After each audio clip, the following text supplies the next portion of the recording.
little children come through here all the time. One little boy, he was too funny, a little blonde boy came and he looked at me. He said, "She's not Tiana."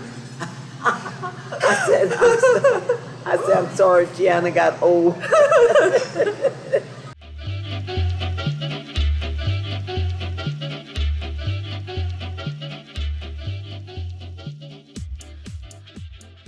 Hi guys, my name is Anna, like the princess, but with only one N. This is on site, and for our first stop, we're going down to New Orleans, home of Princess Tiana from The Princess and the Frog. This is our first Beyond the Princess episode where we give you a special look at the cultures that we visited. If you haven't seen our on-site music video yet, then you can check it out here. We did Almost There, From The Princess and the Frog, all over New Orleans, super fun. So this was my first stop in a 10-country journey. I leave tomorrow and that's crazy and I'm very scared, but I'm very excited. I woke up in like a state of panic. It's today. But I calmed down because I couldn't back out and I got up super early and we went to the airport. For this series, we did an interview with a relevant person to the movie or to the location for each of the locations. And our first one was Leah Chase, who inspired Princess Tiana and is the owner of the world famous Dookie Chase's restaurant. And so we had to kind of rush to get there right after the flight. So we got off the plane and we went to our hotel just to like put our stuff down.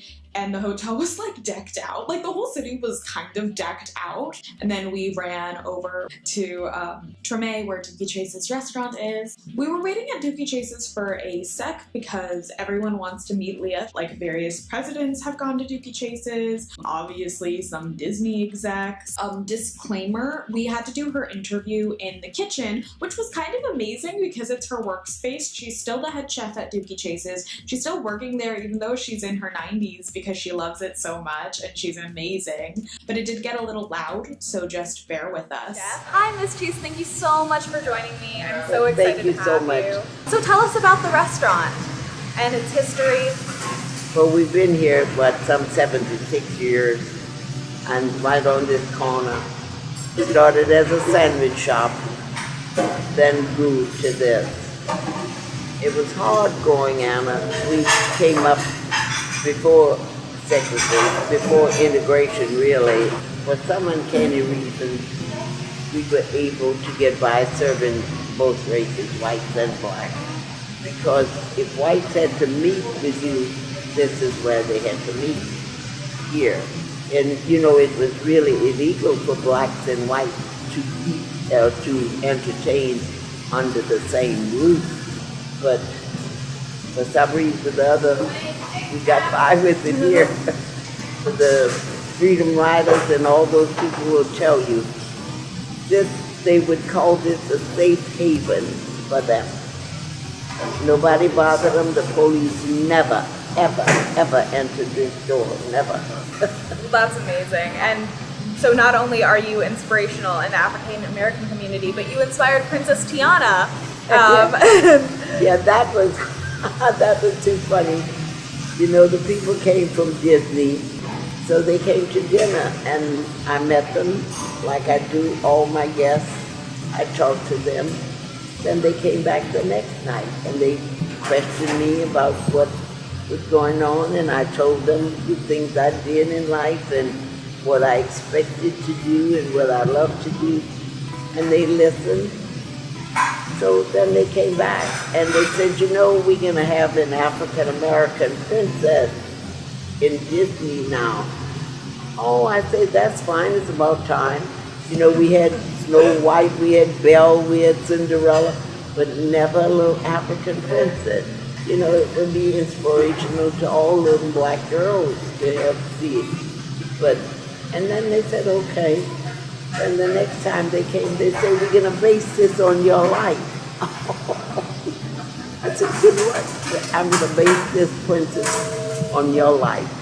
When I came here to work, I lived in a small town across the lake. And then I came here to work when I was 18 years old. Then I went to work in a restaurant, in the French Quarter, no less. I loved it. I just thought that was so great because I'd never been in the inside of a restaurant in my life. You know, we couldn't go to places, and in the black community, they didn't have one. So this was, what, 1940? So I looked at that and I said, oh, I wish I had one like this. So that was always my dream when I worked in that restaurant, to own a restaurant, just to serve people. I thought was such a great thing. You know, people were so happy when you served them food. So I always wanted a restaurant. So then they started Tiana's life wanting a restaurant. Right. And do you think that her story is close to yours, close to your real life story? Then I told him about Dookie. I married Dookie. He was a musician. So they got the alligator playing the trumpet. Yeah. And he was a trumpet player. So they combined all of that. And that was so much fun. That was so much fun to see. Then they even brought the cultures in, the Cajun cultures in. It's so wonderful to see what a little thing like that little movie could do for so many people. For me, it was a pleasure to know that you made so many people happy just by telling your little story. Just your little story. And I think people should do whatever they do it well. And just tell your little story. Right. And it makes so many people, it inspires people to do different. And everybody has a story to tell. You've got to find a little time to make a difference. Just make a difference. That's all you do. And I think doing Tiana made a big difference. Absolutely. It made a big difference. So what an icon! It was so incredible talking to her and just hearing how excited she was about how close Tiana's life was to hers, minus being a frog. Thank you again so much to Miss Chase for being a part of the show. It meant so much to me to talk to her.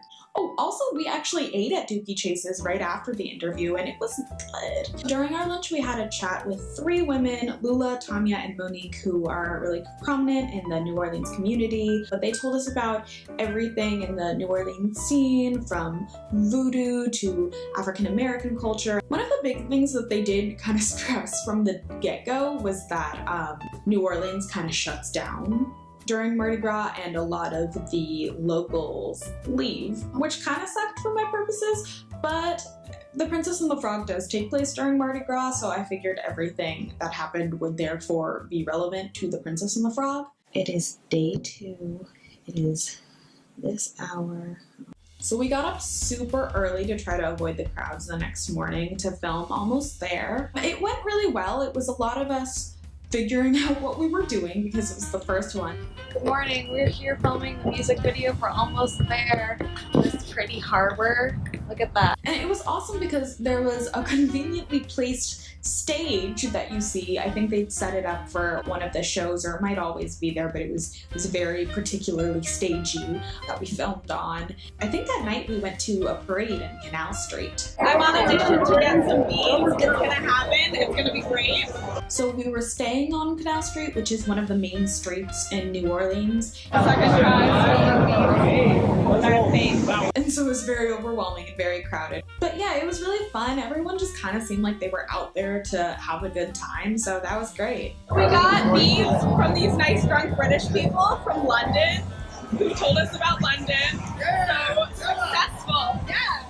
The next day was kind of rainy and stormy, so we were like scrambling to get the music video done. So we're headed to Treme to film the second part of Almost There, and the trolley keeps not coming. This happened yesterday too, and I'm scared that I don't understand the schedule and that I just mess this up and it's not gonna come ever. So we filmed a lot of that part of the music video in Treme, specifically in Louis Armstrong Park in Treme. 6 tourist groups just came at the same time, but we're almost done filming. One might say we're almost there. And the statue that you see in the music video is a statue that is there to commemorate the slaves who would gather and make music in Congo Square, which is in Louis Armstrong Park, so that was a really cool thing to see.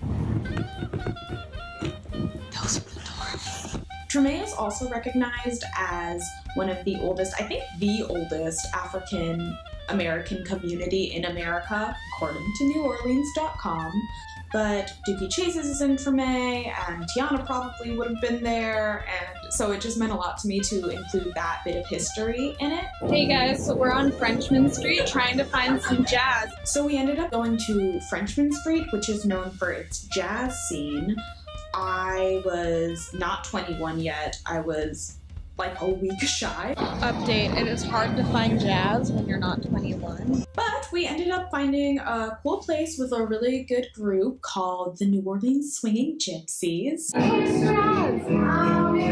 So to be honest, I didn't really think I liked jazz prior to this, but they totally changed my mind. They were so good. The lead singer was really talented and like really fashionable, and she like tap danced and everything. It was really great. Hey guys, I'm at the airport. I'm gonna take off soon. So overall, I found the people of New Orleans really, really kind. They're so proud of who they are and of their culture and so willing to share that. I remember during our lunch, Tanya said something like, New Orleans, nobody says that it's a nice city, they say that it's a wonderful town. And that sense of community, I think, does really affect the people that visited. I love this. I love that it brings people together from all over the world. So even though Mardi Gras is touristy, I still felt that present. New Orleans was super fun. Everyone was really kind and really welcoming, and I hope I get to visit again soon because there's so much that we didn't get to see. Overall, it was such a cool place, so rich in history of all types of people. I really wished I could have seen more of it, and I hope that I get to go back soon.